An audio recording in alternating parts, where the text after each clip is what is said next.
There we go. All right. Good afternoon, everyone, and welcome. Thank you for joining us. I'm Diana Conway, president of the Women's Democratic Club, and the board joins me in thanking you and our guest, Mr. Fred Yang, for joining us today to review the 2022 elections that are almost behind us. I think there's one seat left in California, and then there's that Georgia seat we're going to talk about.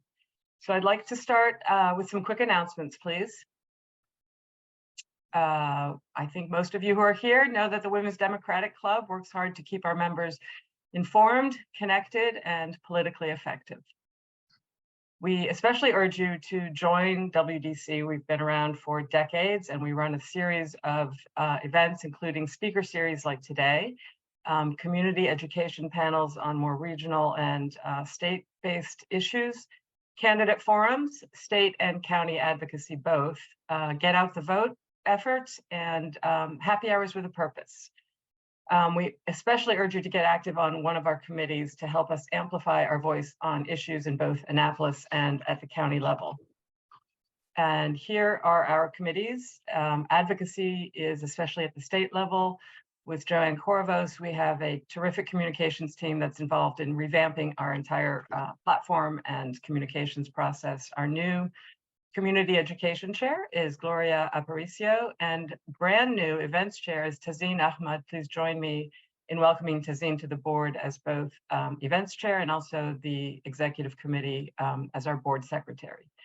Finance is, Mary Lou Fox, and our historian is Teddy Pensinger. We have membership and outreach, Enid Light, and programs like today organized by Barbara Zelenko. And our executive committee. And this is an example of the past events that we've hosted. I think many of you probably saw them. At the bottom, you'll see we have issue advocacy. We run Annapolis Day to get us in touch with our state legislators as the session begins early in 2023. We have our monthly happy hours and, of course, candidate forums, as I mentioned. And our first in-person luncheon in a long time will be with Chuck Rosenberg on Thursday, January 26th. It's 12 to 2, and it's at Universities at Shady Grove on Route 28 and Shady Grove Road, Piney Meeting House there. And you may remember Chuck Rosenberg joined us a couple of years ago, right on the day that the Mueller report came out, and was literally reading it in the car as he was being driven out to meet us for lunch. You probably see him quite a bit on MSNBC. Following Mr. Rosenberg, we will also be hosting Dr. Fiona Hill, and that's going to be on February 3rd. That will be a Zoom because she's in Germany. We'll also be hosting our annual Tommy Raskin speaker event in honor of Tommy Raskin. And that will be in February, also date to be determined, and by Zoom. And of course, we will be welcoming members of our federal delegation, including the newly elected member, Glenn Ivey, who is replacing Attorney General-elect Anthony Brown in that seat. And of course, we always welcome your suggestions, especially if you have a connection to a proposed speaker. We look forward to having your questions for Mr. Yang today. Please submit them at the chat. In the bottom of your screen, you'll see that box that says chat. And if you click on it, go down to where it says Q&A, and you can type a message there. You're welcome to put anything you'd like in the general chat, as long as it's civil. But if you want the questions to get to Mary Lou Fox, who is our curator, please make sure they go to Q&A. And I want to make a special pitch on behalf of the club. We are a promotion group that is a membership organization. We run on you and on your energy, and we need you because otherwise the board gets burned out. So we need our helpers. We work as volunteers and with volunteers like you to accomplish these programs, our advocacy, and the collaboration with like-minded organizations. So even just checking in, for example, at the Chuck Rosenberg event, if you can help staff the check-in there, if you can, are you good at Excel or PowerPoint? We just need a few hours here and there, and we will train you. We have all kinds of volunteers who work behind the scenes as they're able. A few examples are Deborah Stoll, who helps out our treasurer when she's out of town, just picking up the mail and getting it to membership and outreach. Or Millie Khan, who has been toiling away on our newsletter for years behind the scenes. or Tracy Gianni, our former communications chair, who has stepped back in to help us get through some more transitions. Holly Sirakos and Scott Weber, who are producing these events, and the slides and the materials that you see come so effortlessly out of WDC. If we want to be a force in the county and at the state level, we need all of you to engage. We are glad to have you come to our events, and we are grateful for your dues, but we also need your hands and your minds helping the club grow and expand our reach. So your volunteer time, and of course your membership dues. We do have expenses. We have to pay for our insurance for the directors and officers in case somebody decides to sue us. We have to buy checks and stamps. We pay credit card fees.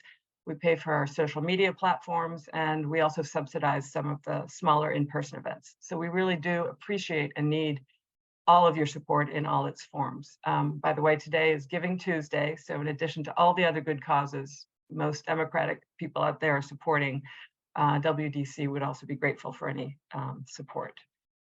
So what else do I have? Here is our guest. Mr. Fred Yang is, I think most of you know, a partner at Hart Research and Associates.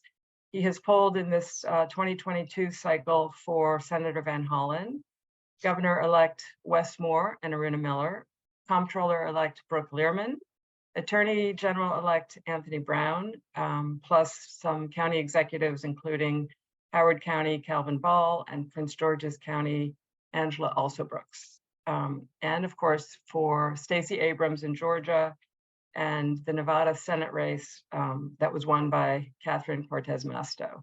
There is an endless set of tributes that have been paid to Fred and his skill, both in his polling and also in presenting these his findings to both the candidates and to the rest of us out here in voterland. So thank you, Fred, for coming back again and helping these other great Democrats win. And welcome back to the Women's Democratic Club. Thank you. Good afternoon. Thank you, Diana, and thank you, Ms. Solensko, for your initial invitation. I love doing this. Yeah, it's a great honor to be able to talk to people in my hometown about elections. I am going to share my screen. Hope this works. Hey, Scott, by the way, sometimes I'm getting people, I'm just admitting people in.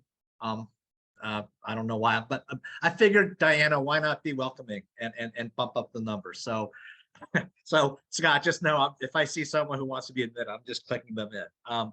Okay. Hopefully everyone can see the screen. Again, when you work on elections, and I worked on a bunch of elections, you look for, there are certain things, this is life. There's certain milestones, events you sort of point to as, wow, when I reach that event, it will be a reward. Talking to you all today is my reward, something I look forward to through this long election cycle. So again, thank you very much. Thank the WDC, thank Ms. Solensko, thank Diana. I know I see some people I've worked for and worked with. Susie Turnbull, hello. You were there for Ben Jealous, and you were there very early for Wes Moore. I see a Delegate Solomon. Hey, Delegate, you were very nice, as you should be, but you were very nice when we were at an event in Chevy Chase. Talked to me, my wife. That was kind of cool. I see Senator Kagan. Senator Kagan, I was actually talking about you yesterday with one of your friends. I was telling Diana and Barbara and others before, I'm getting kind of bored now with the end of the election. So what I do is I take walks. So yesterday, Senator Kagan, I took a walk with Scott Gale on the C&O Canal, and he was talking about you. And then finally, I note that we have the esteemed Josh Kurtz from Maryland Matters, which I guess is like the only news source that covers Maryland politics in the DMV. So anyway, I don't know with Josh being on, if I need to be smart or careful. Maybe I'll be both. But no, anyway, it's a great group of people as always. Okay, I'm going to talk about the 2022 election. As Diana said, believe it or not, it's still not over. We have obviously the Georgia runoff for next week. And then there's still a race in California that hasn't been called. And I haven't been paying a lot of attention, but I guess in Arizona, they're contesting the results of an election that seems to be over. Anyway, so we're gonna, all of us literally are gonna be, it's still pretty new what happened. So obviously, as we get more data, so for example, the voter files for like Maryland and other states of who actually voted won't be available till early next year. So that's when we'll have another round of analysis of the 22 election.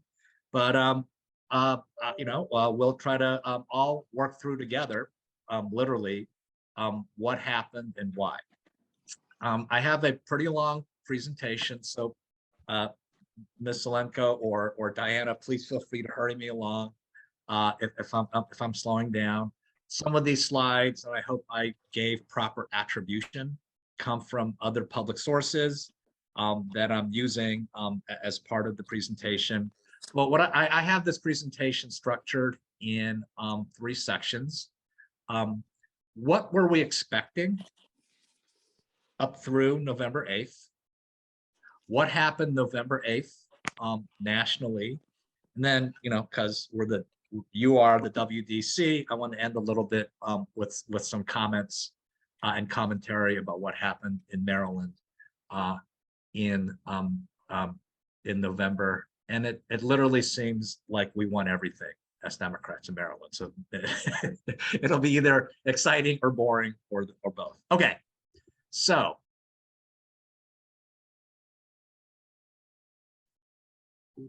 and look, one of the hardest things I was going to say in politics, but I think in life is time and place, right?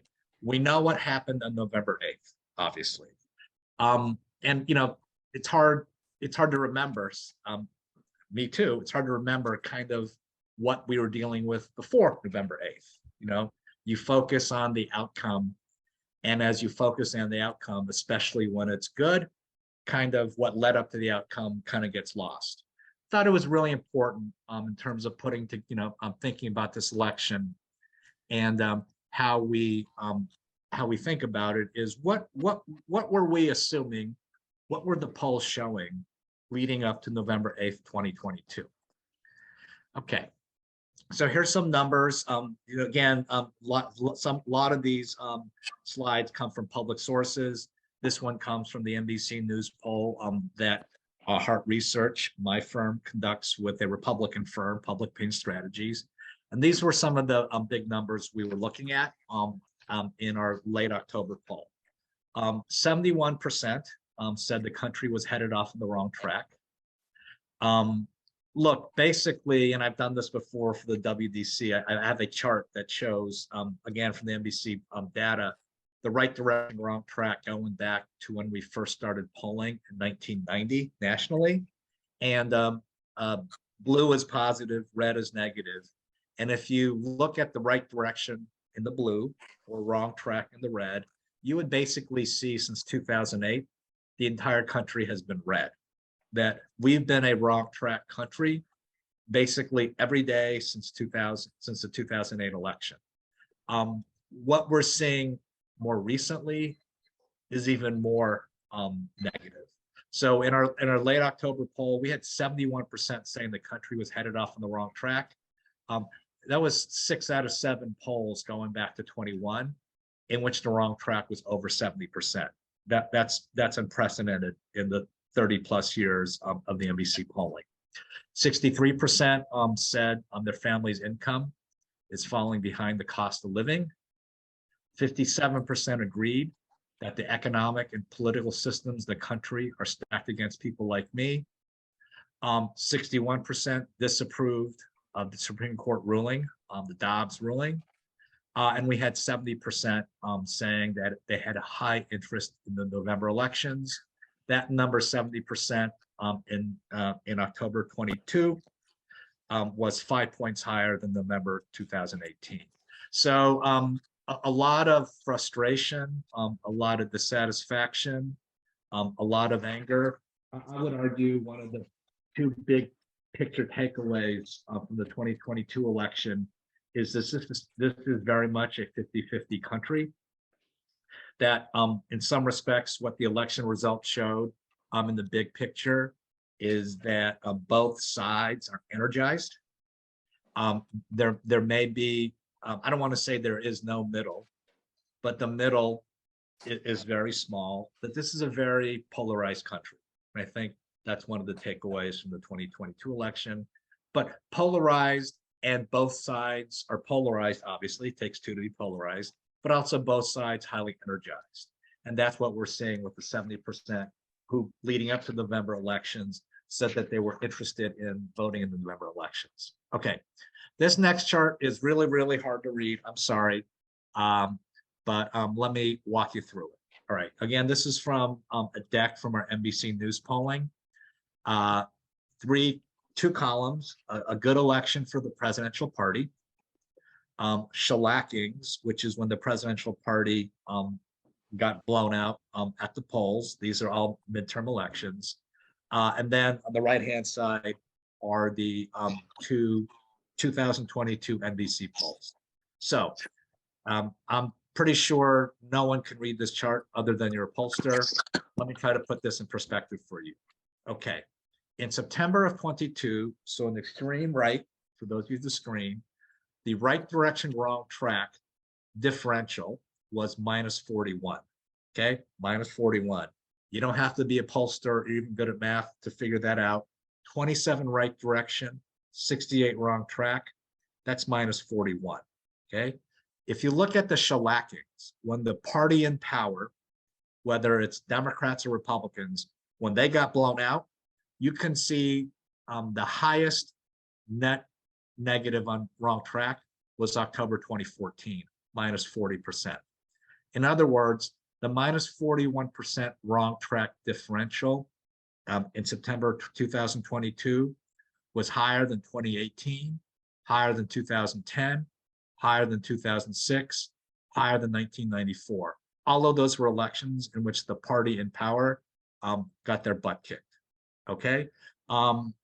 Another important measurement, if you go all the way down, the direction of the economy.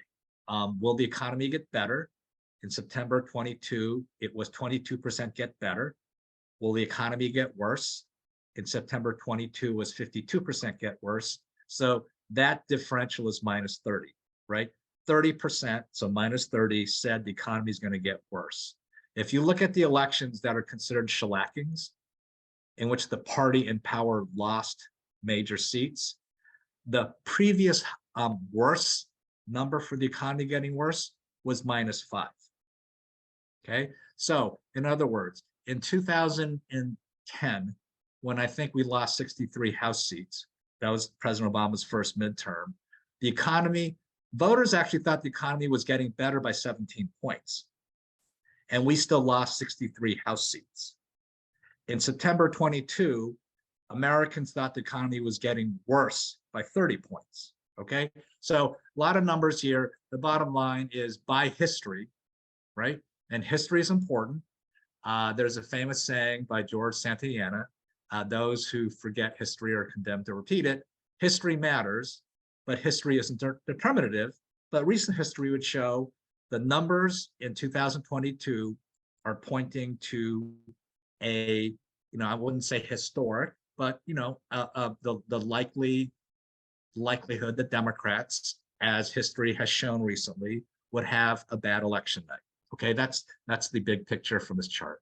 The other way of looking at it, it's simpler, is up to 2022, really, the presidential approval rating was very meaningful in terms of predicting what would happen in House elections. And for the most part, I'm talking about House elections. Of course, we had Senate elections, but we have House elections in every district. It's a national election. The House elections for midterms are the national election, just like obviously the presidential election, the presidential years is national election. So if you look at this, President Obama had a 47% approval rating leading up to the 2010 midterm. Democrats lost 63 seats. President Trump had a 47% approval rating leading up to the 2018 midterms.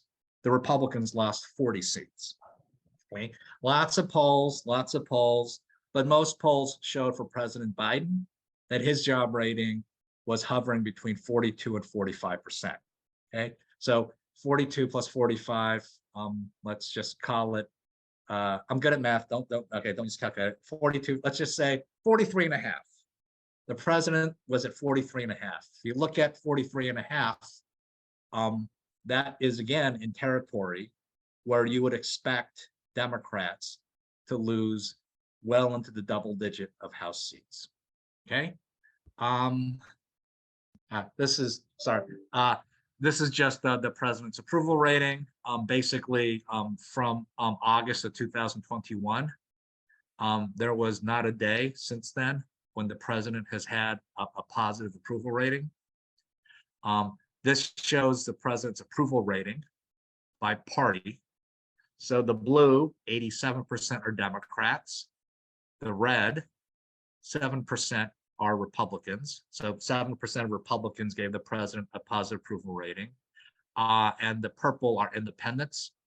36% of independents gave the president a positive approval rating. By the way, this chart, just with different colors, would be the same thing when Donald Trump was president, that the blue in Trump's case would be Republicans.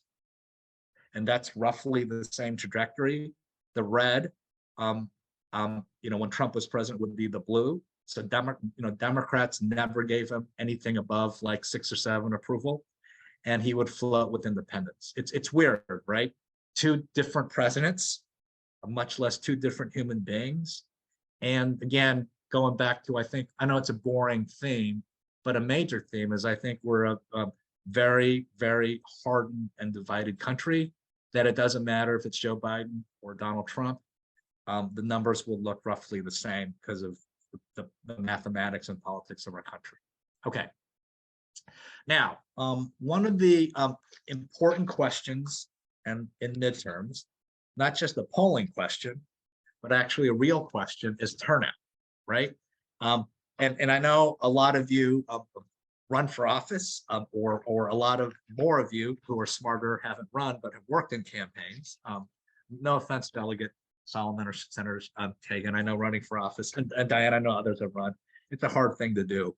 But all of you who either run for office or work in campaigns, doesn't matter how much money you spend, or how many polls you do, or what level of office it is. The number one question the last weekend before the campaign and on election day is, what's turnout like? What's turnout like? It's so interesting. I worked for Senator Ossoff during the last Georgia runoff. I mean, I think Senator Ossoff and allies with Warnock raised and spent $800 million, and the number one question every day was, what's turnout like? So turnout is the key.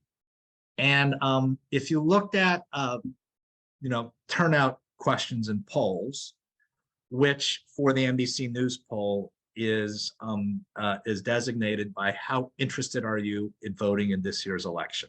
Okay, a 0 to 10 scale, a 9 and a 10 meant you were extremely interested in voting. If you just looked at that question by party, you could usually tell who is going to have a good midterm. So, for example, let's look at 2010, right in the middle. Okay, that's the election where Democrats lost 63 House seats. 70% of Republicans in October 2010 were 9s or 10s in the election. 58% of Democrats were 9s or 10s in that election, right? A 12-point Republican advantage in turnout, election interest, excuse me. Republicans had a good midterm. If you look at 2006, second term of George W. Bush, Democrats had a very good election night. There was a 13-point advantage in Democratic interest in the election over Republicans, and Democrats had a good election night. So in general, that election interest question is another way beyond just asking you to vote for the Democrat or Republican. It's another way of measuring, what the results of the midterm could be. So, I think what energized, and I know there's different theories, and as there should be, I think what energized Democrats in 2022 was Dobbs. And I even have polling to prove that.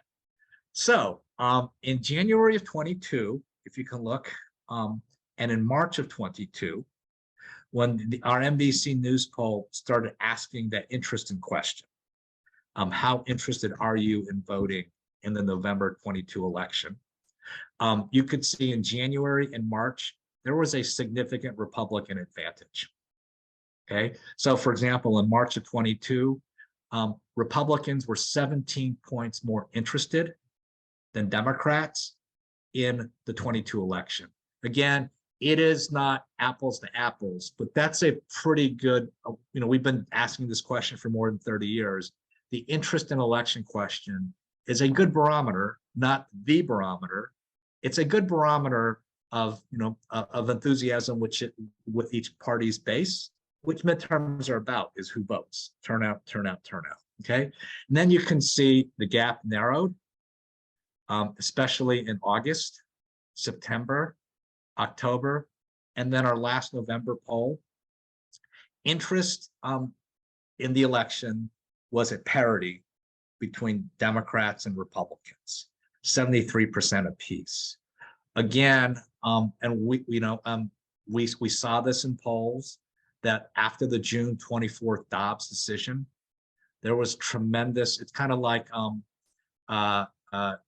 Democratic voters got a shot of vitamin C, or several shots of vitamin C. It just was night and day.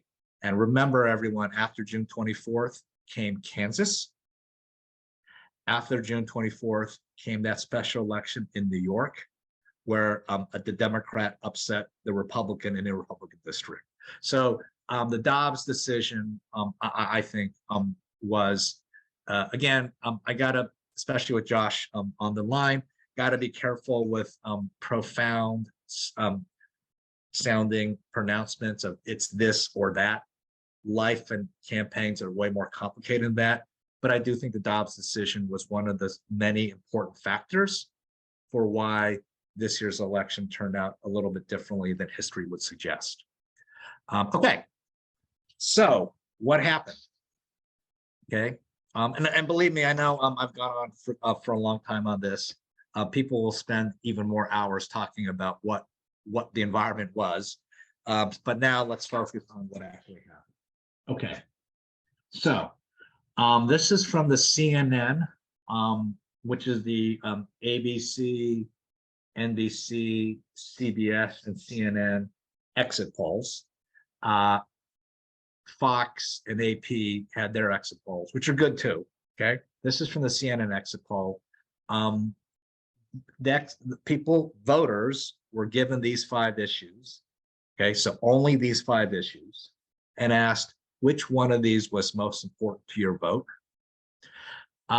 Again, as there should be, there's a lot of debate about the importance of Dobbs. I don't know if you all remember, I don't remember everything, but leading up to November 8th, there started appearing in the media that the Democrats rely too much on abortion. Honestly, one of the irritating things as a Democratic consultant was it seemed like some people were trying to write our defeat even before the defeat happened, which the defeat didn't happen. So one of the premises was, did Democrats rely too much on abortion? Maybe, maybe not. In the exit poll, abortion was the second selected issue in terms of how their vote choice. As you can see, among people who selected abortion as the most important issue in voting, those folks voted for Democrats by 76-23. Okay, again, this is all conjecture, obviously. What would have happened if Dobbs hadn't have happened? Abortion would probably have still been an issue that the exit pollsters offered, but I'm pretty sure if Dobbs hadn't happened, that 27% would have been lower, right? And maybe inflation would have been more dominant, right? It's still the #1 issue, but only 4 points higher than abortion. Among people who said inflation was their most important issue, they voted for Republicans 71-28. So again, respecting there'll be different viewpoints. it would seem from some of the preliminary evidence that Dobbs helped with turnout for Democrats, and actually Dobbs might have helped us win some votes. Okay, but at least by the CNN exit poll, you can see how central the abortion issue was to how people voted in the November election. All right, sorry. A lot of charts, a lot of good charts. We had a pretty high turnout. These are still preliminary. I think this graph, which comes, I think, from the New York Times, I got this a couple weeks ago. As we know, votes are still being counted. Actually, don't tell my clients. I know Trish Russell's here from Senator Van Hollen. Don't tell my clients I do this, but since I have so little to do, every hour I click on the Maryland elections website to see what percent of the vote Wes is getting now, or Brooke, or Anthony, because we're still counting votes in Maryland. Anyway, we're still counting votes, but it does look like the percent of eligible voters who voted in 2022, you can see 46.9%, will be lower than in 2018, right? So that's what percent of voters voted in the midterm, okay? So 2022, look, this is why I love numbers, and maybe this is why clients and campaigns hate numbers. I love numbers because there's nuance, okay? So you look at this and you go, wow, 2022 turnout so far seems like it was lower than 2018, right? That would be a true statement. The other true statement is, wow, the 2022 turnout was higher than any midterm since 1970. And that's pretty cool, right? So look, I think one of the things about this fractured, polarized electoral country we all live in, I think not only is it fractured or polarized, we could be seeing, again, let's not throw our hats up in the air about 46.9% or 50% turnout, but this simple graph shows that is definitely higher than midterms going back at least 40 years. Maybe we're going to be, and sorry for using this vulgar term, yeah, America may be in a permanent state of being pissed off, but that may also translate into more Americans being in a permanent state of voting, which could be a good thing. Okay, so a lot of people voted in November. All right, going back to the history, this is the number of seats that the party holding the White House lost. So other than 98, which was the odd post-Lewinsky midterm, and 2002, which was the 9/11 midterm, every other midterm election since 1946 resulted in significant losses to the party holding the White House. And in fact, the average is 26. Right now, and again, this chart is dated. I forget if, I don't know how many seats Republicans gained, but it's certainly going to be way less than the post-World War II average of 26 seats. Another way of looking at it is in history, you lose 28.5 House seats. So far, we've lost 8. The party in power loses a couple Senate seats. We've gained 1, especially if we win, assuming we win Georgia. And in governor's elections, the party in power holding the White House loses 5, we gain 2. So a couple of these charts, now this is not an advertisement for the Biden for reelect campaign, but no matter how you slice it, we Democrats did far better than any other president in a midterm in recent history. And in fact, some people are claiming, and I need to look at this more, that Biden had the best midterm of any president since FDR in 1934. Now, I should have made the bottom stuff a little bit more prominent. I think it's really interesting is even with all this negativity and dissatisfaction in the country, it was a pretty pro-incumbent environment. So of the 28 incumbent governors who ran for re-election, 27 won. Okay. If Senator Warnock wins on Tuesday, every single incumbent who ran won. If Senator Warnock loses on Tuesday, every single incumbent but him who ran for re-election won. 97.5% of House incumbents won. So it's really interesting, right? There's all this churning and change and new candidates. And when you look at the, right, what's one of the things we all learn in Poli-Sci 1? The benefits of incumbency. Actually, I think there have been a lot of political science books written about it. Despite all the things that have changed in America, I think 2022 would be a poster child, at least on the federal level and the statewide level, that basically incumbents still have a big advantage. And the other thing about sort of this divided country, and maybe another way of looking at 2022, is still a continuation of the 2016 election, is that 17 of the 17 Trump states elected a Republican senator. If Senator Warnock wins, 16 of 16 Biden states elected a Democratic senator, okay? And another way of looking at it is, I think this pretty good chart. This is from, I would recommend this to you. Diana was telling me of this, of the podcast Sisters-in-Law, which is good. There's Bruce Melman and David Castanetti. Actually, Mr. Castanetti is, I know, a resident of Bethesda because I see him in church once in a while. They have a great analysis of elections. And this is from a Melman Castanetti deck that basically the bottom line of this is blue is Democrats, red are Republicans, and just the margins in 2022 just reinforced the blueness and the redness of various states. That, you know, look, there's some states congregated around that axis, horizontal and vertical axis: Arizona, Pennsylvania, Georgia, Nevada, North Carolina, Wisconsin. Those are the swing states, okay? But for the most part, the red got redder and the blue got bluer. This is from, I think, the Washington Post. This is how people in congressional districts voted compared to 2020. So I wish I had a pointer, but we're all good at geography. So if you look at the Northeast, and especially you see all that swath of red in the Northeast, really New York. It's interesting. I think it is pretty much undisputed or indisputed that Democrats had a good midterm. Okay, not great, good midterm. There were some places where, in Democratic areas or areas that had voted Democrat before, there was some sign of the red wave that people were predicting.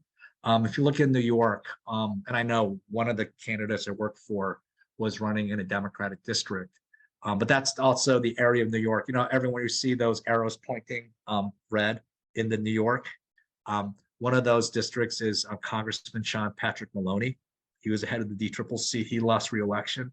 There were at least three seats in that upstate New York area that were Democratic districts, like Congressman Maloney's, where the Republicans won. And if you look at Florida,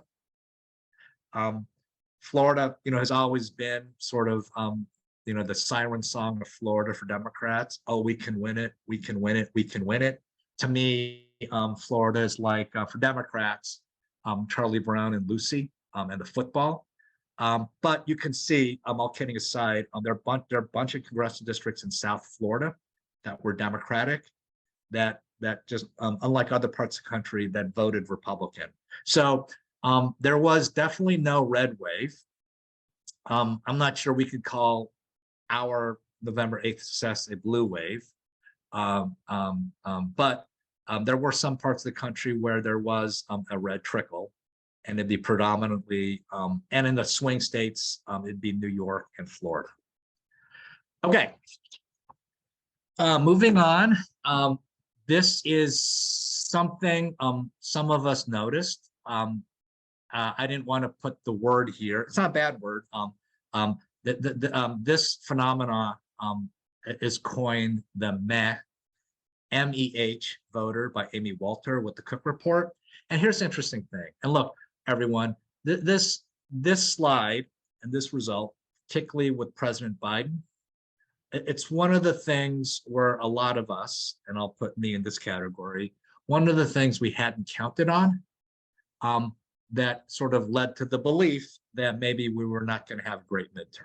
So what do I mean by that? Okay, so number one, on the 2022 and 2018 exit polls, President Trump in 2018 and President Biden in 2022, they had the same job rating nationally, exactly the same.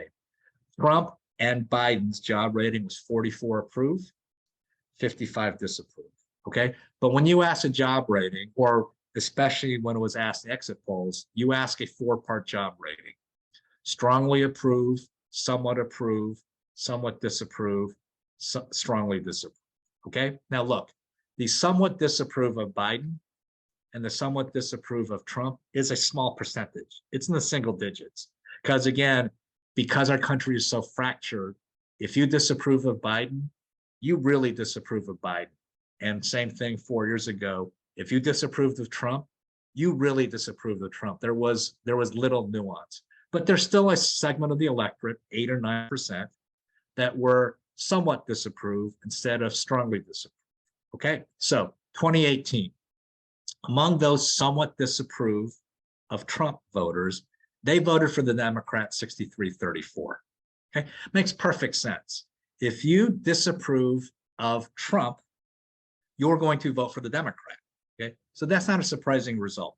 Again, among voters in the 2018 national exit polls who somewhat disapproved of the job President Trump was doing, they voted for the Democratic candidate by 30 points. Okay, again, if you look at it sort of as approve, disapprove, that is totally normal and logical. And again, that's one of the reasons we thought with a 44% approval rating or a 55% disapproval rating that, you don't have to be a pollster or even good at math. If basically everyone who approves of Biden votes for the Democrat, right? And everyone who disapproves of Biden votes for the Republican, well, they're going to win by 11 points. Okay, that's not what happened, because among those meh voters, MEH, the voters who somewhat disapproved of Joe Biden, they actually voted for the Democratic candidate by 4 points. Okay, that rarely happens. Okay, that is a new phenomenon to 2022. Again, and I know I'm repeating myself for the third time, but I just want to make it clear. In general, it's pretty simple. If you give someone a thumbs down, you're not going to vote for their party. We had 8 or 9% of the electorate who gave Biden, not a emphatic thumbs down, sort of a middling thumbs down. Again, Amy's definition of them as the meh voters, but they voted for the Democrats by 4 points. That is not a group you can target, but I think in addition, what's that phrase by President Kennedy after the Cuban Missile Crisis, after the Bay of Pigs?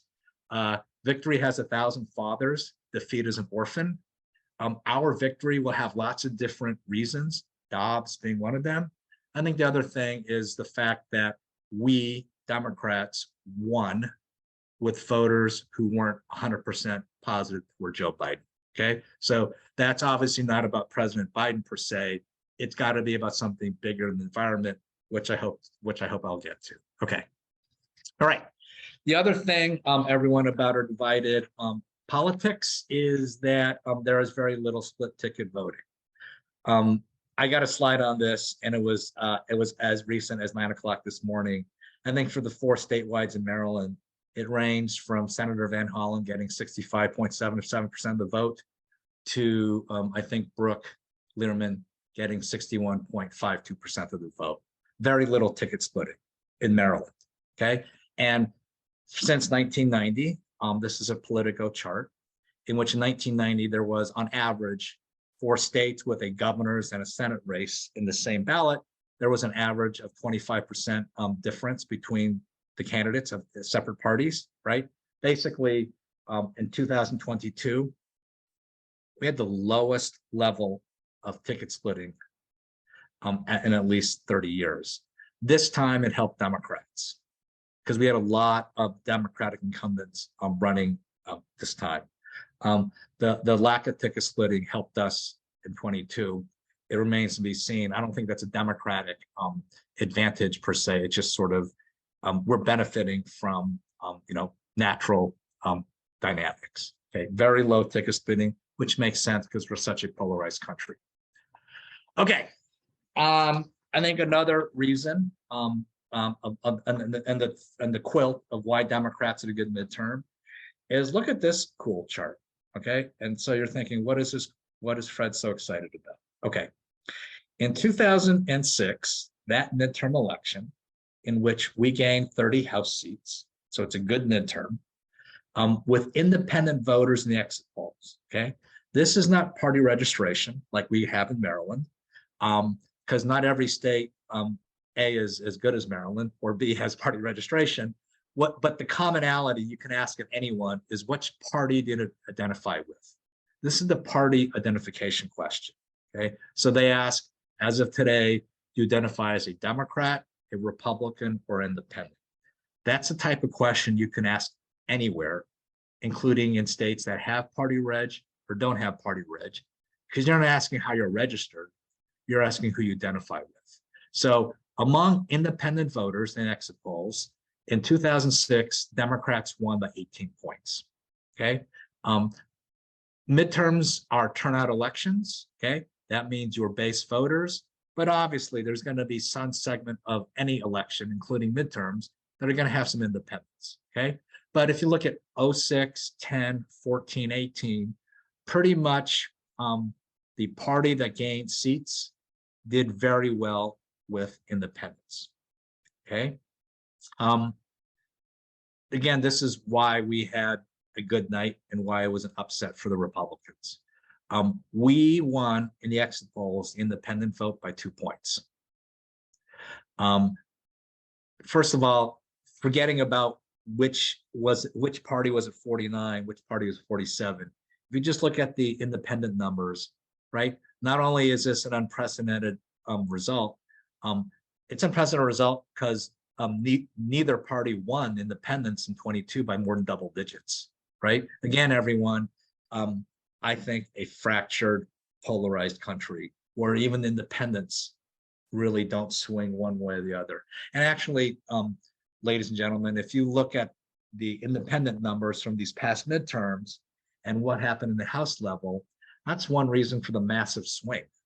Right? If one party wins independence by 18 points, like we did in 26, or another party wins independence by 19 points, like the Republicans did in 2010, you have massive double-digit changes in the House.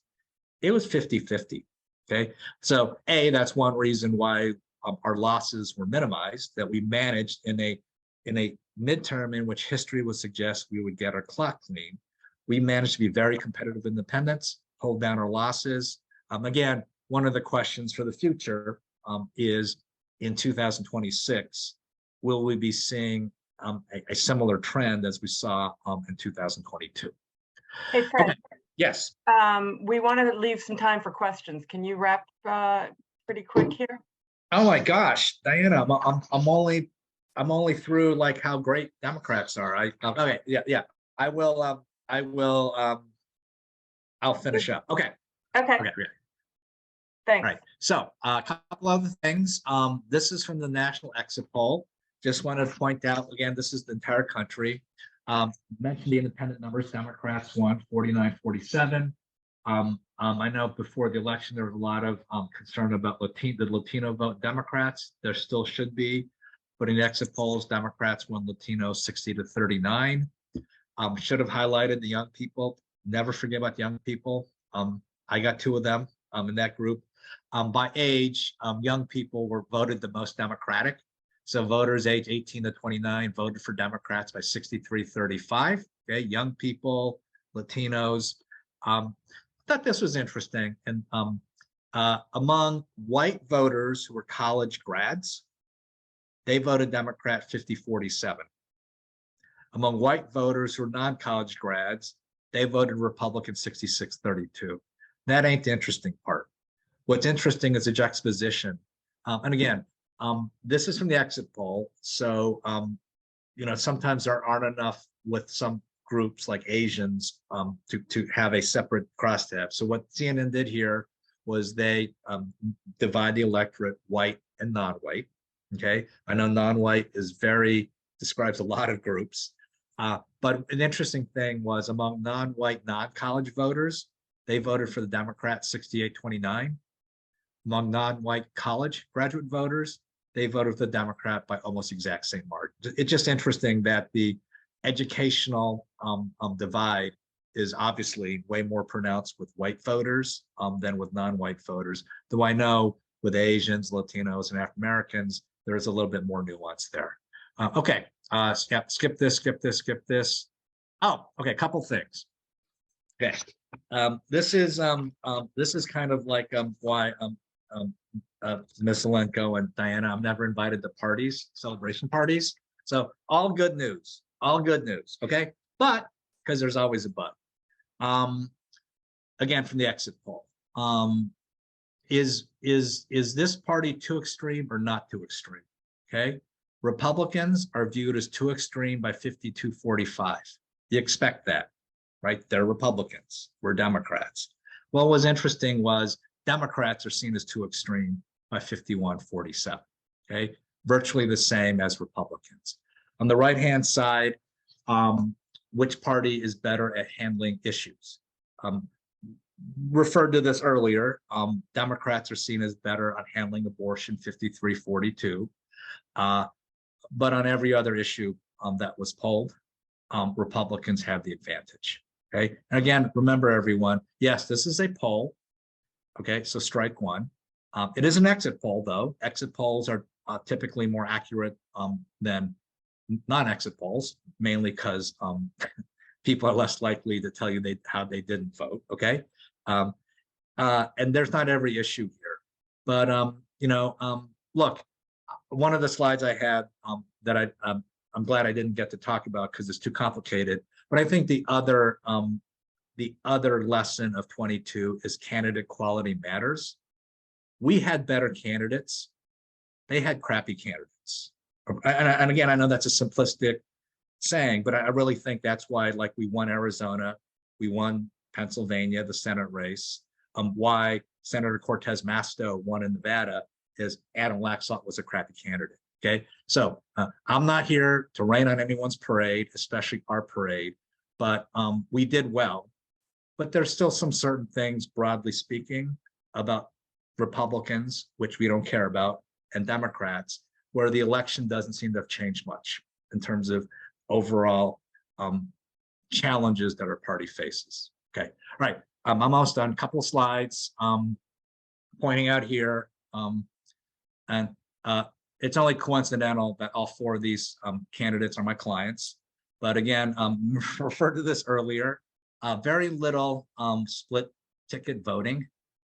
Obviously, Brooks' margin is a little bit lower than everybody else's, just because honestly, and no offense to Dan Cox or any people, Barry Glassman was the only semi-normal Republican running for statewide office, and that's one of the reasons. But Brooks still kicked his butt. Okay, couple things. Just taking a look at the gubernatorial level, and again, because the Westmore, Anthony Brown, Chris Van Hollen, and actually Brooke Linderman numbers were pretty similar, more or less.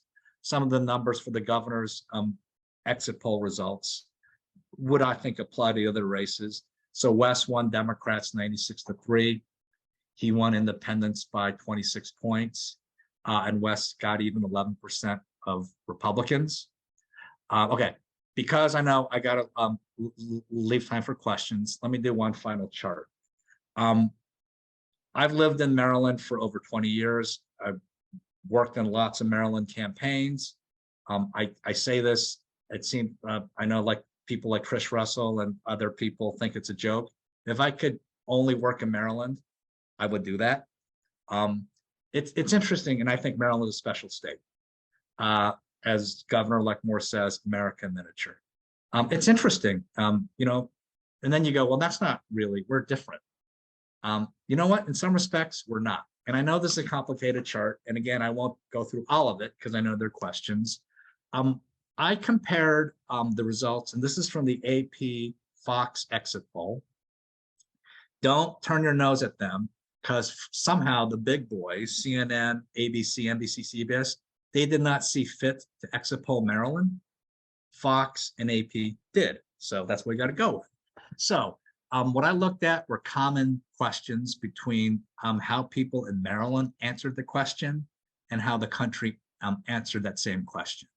And it's really interesting. First of all, if you look at this by color, the green is Maryland, the yellow is a US. And look, I didn't pick every single question, but the questions I picked, it's interesting how on some of these tough questions, Maryland looks like the country.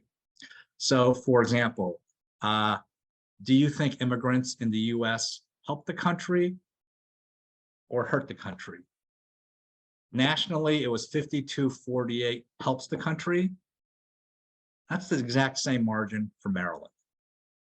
Interesting, right? The country voted for Joe Biden by 4 points. Maryland voted for Joe Biden by 33. And yet on that question, Maryland has the same result as the country. Okay. Middle one, but that's interesting. How serious a problem is racism in America? 45% very serious problem in Maryland, 37% somewhat serious. So 82% very or somewhat serious problem. Okay, you say, well, and that's a good number, but you know, some people can say, well, that's Maryland. They're very democratic. Nationally, 39% very serious problem, 33% somewhat serious problem.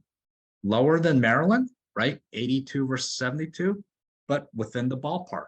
So it's interesting whether it's policing, teaching racism in public schools, gender identity, and I urge you, I can send this chart later. This is sort of the cut down version. There are a lot of core issues in which it's interesting. You could one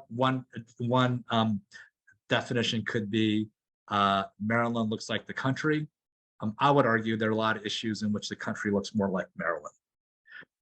With that, I know I've gone over my time, but I'm happy to answer any questions or as many questions as possible.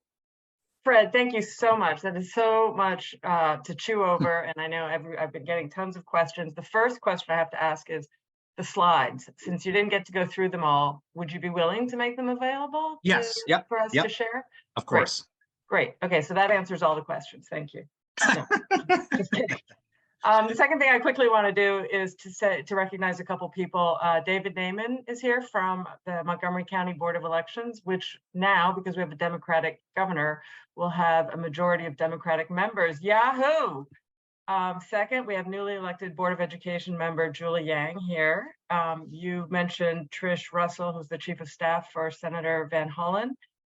Marley Pasternak is here from Senator Cardin's office. Thank you for joining us. And I have to give a tip of the hat to Joan Kleinman, who is no longer with Senator Van Hollen, but is here. So thank you. The first question I'd like to have you sort of wait, Diana, I didn't know Joan was on because I'm sorry, Joan, I was presenting. I did not know we had a real celebrity on the Zoom, but thank you, Joan. It's been great working with you. Talk about the mood. I mean, all of these specific breakdowns by issue are fascinating. I heard it described actually on #Sisters-in-Law, that podcast, as the Democrats are going to be motivated by Dobbs, by gun safety, by climate, but the Republicans are going to be sulking because they've got these crappy candidates, because they've got this crazy former president. Do you feel like that's a fair characterization? I do. I do. I think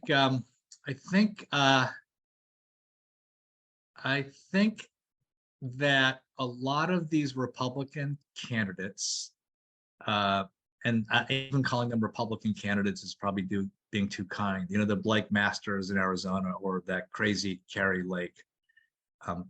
Sorry, I shouldn't say that. That's too personal. Now I'm sounding like Donald Trump. Okay, that Carrie Lake in Arizona.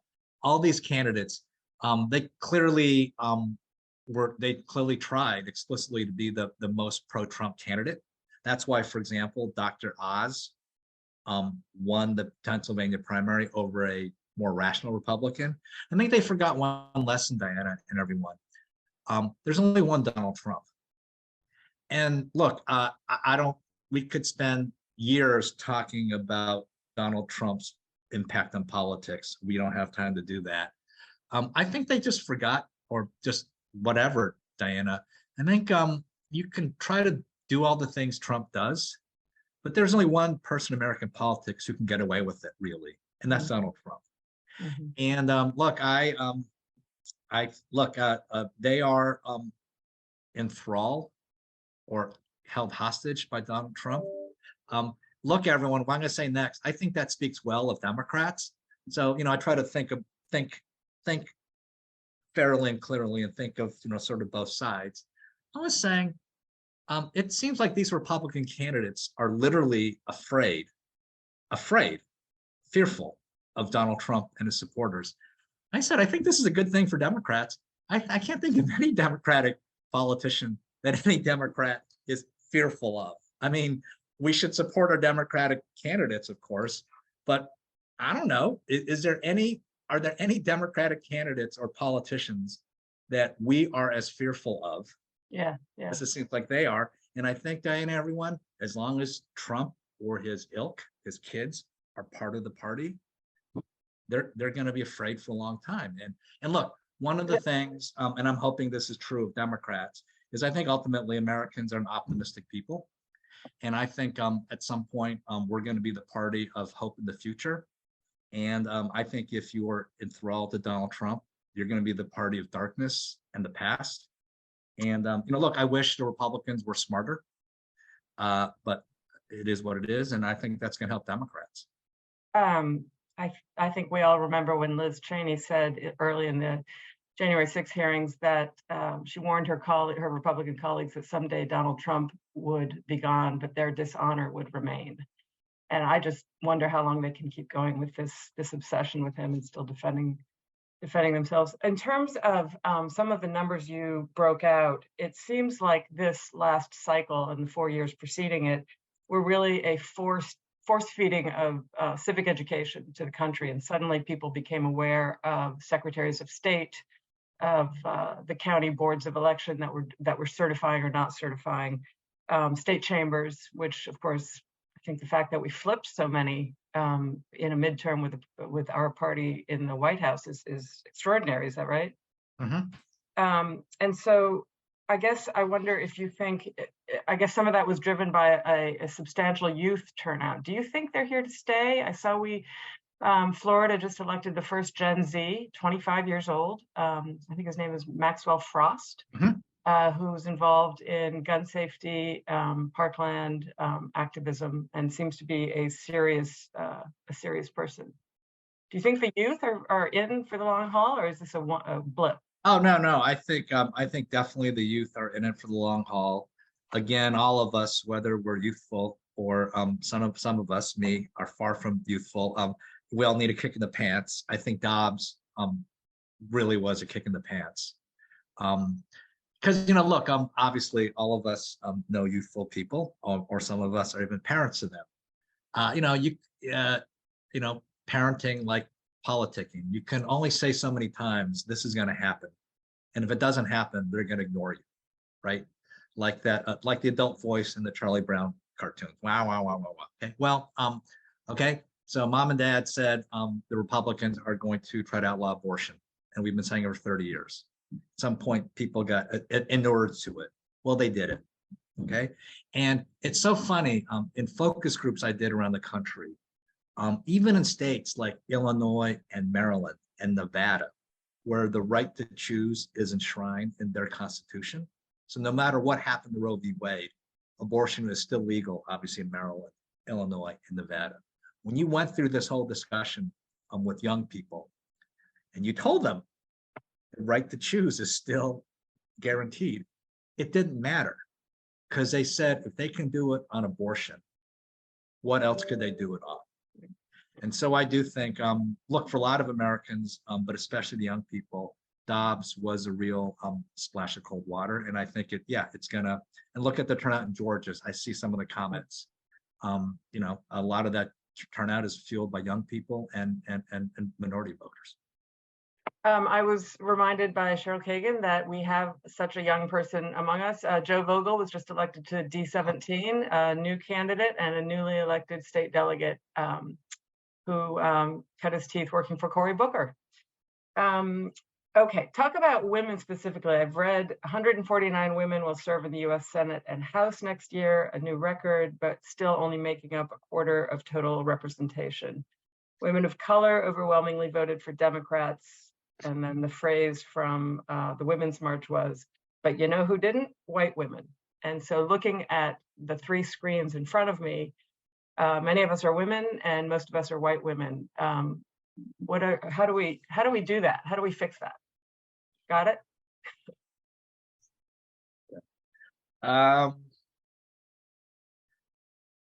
I guess, well, I think Dobbs helped us or hurt them. So I think that's one way. You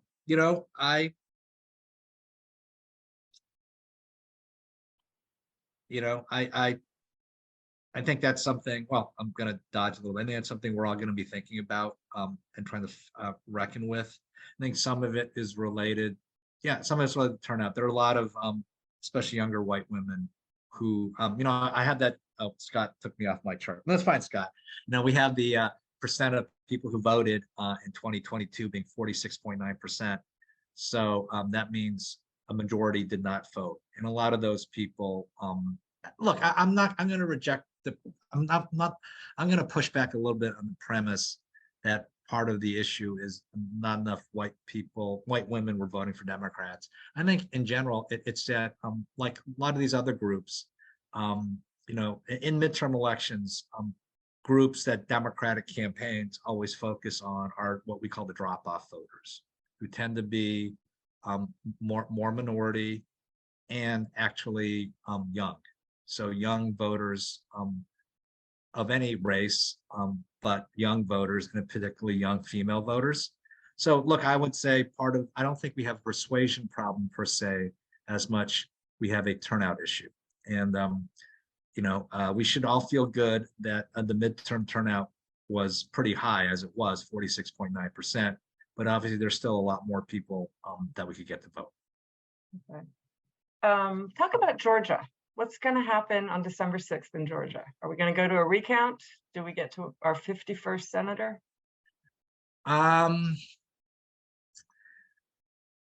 Sorry.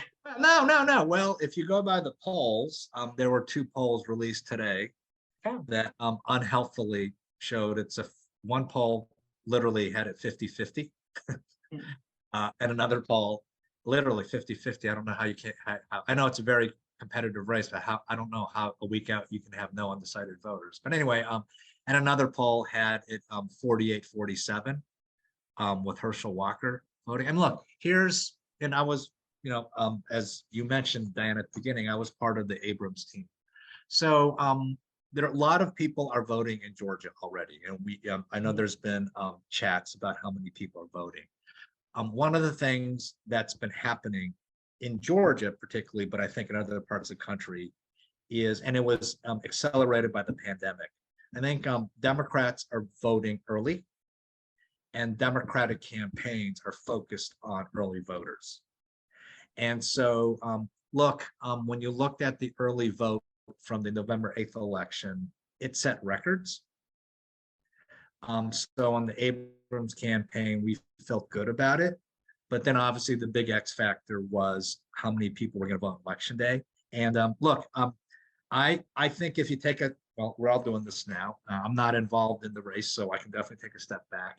If you look at all the outside metrics, and in particular, the Republican Party in disarray. And I know Senator Warnock and his campaign, he's a great candidate. Obviously, Herschel Walker is not. I think if you sort of, yeah, I think we're likely to win that election because the fracture in the Republican Party now reminds me of the fracture in the Republican Party in the last runoff. And those are one of the things that really propelled Warnock and Ossoff to victory, is the fact that since the Republic, I mean, President Trump, came down to Georgia the night before the election and spent half his speech attacking Brian Kemp. And as a result, Republican turnout the next day was muted. I think I saw today online that Trump is going to do online stuff. So I guess he's gotten smarter, but it's still hard to believe that a Republican Party that has kind of lost the reason to defeat Warnock, right? One of the fears of Democrats was if the Georgia race was literally about control of the Senate, that would not bode well for Democrats. Well, that's off the table. Now it's really about two candidates. And I got to think, given all the outside metrics, including a Republican Party in disarray, I'd feel pretty good for the Warnock team. Well, thank you. I think we've got to cut out. We've gone well over time. You've been very generous with your time, Fred, but thank you so much. And thanks for those great slides. I know everybody will be looking forward to those. Lots more questions about gun safety and ranked choice voting and the process of polling on sort of focus groups versus exit polls, the decline of local press. So tuck those away for the next time we have you back. So you'll have your answers ready to go. And again, thank you very much. Everyone, please give Fred a round of applause. No, thank you, everyone. I know I did a ton of information, and if you can remember only one thing, I'd be impressed. But no, thank you very much. I enjoyed it. Thank you, Diana. Thank you, Barbara. Thank you very much, Fred. Scott, can you move us to the next? Okay, so as I mentioned at the beginning, we are a membership club, and yes, we would love your membership. Only $35 a year, which has not gone up for years. But more importantly, we really need your volunteer energy to help make our work, boots on the ground kind of work in Annapolis, at the county council, and with all the issues we advocate on.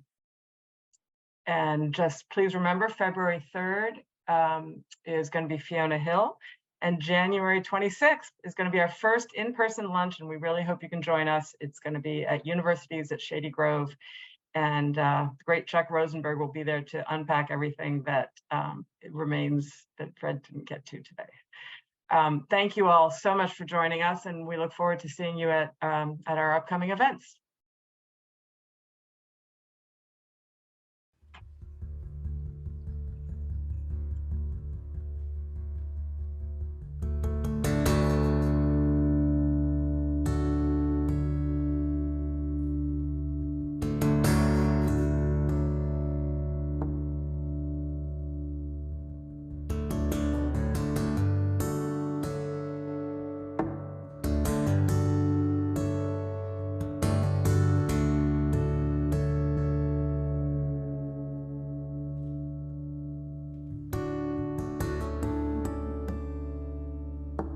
Thanks, everyone. I've got to hop off. Thank you, Barbara and Scott and Mary Lou. Great job. Thank you. Well done, Diana. Well done.